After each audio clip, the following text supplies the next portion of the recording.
In this video, I'm going to show you how to reset your YouTube recommendations on Windows. So this is very straightforward. Just go to History. And then over here at the right side, you could see your history type.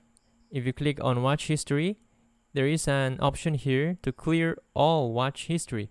So if we click that and then click Clear Watch History again, you could see that my YouTube history has been deleted.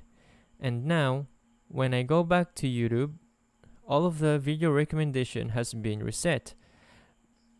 But it is still basing on your search history. So what we're gonna do is to go back to history again, and then click on search history, and then click on clear all search history, and then let's just confirm it.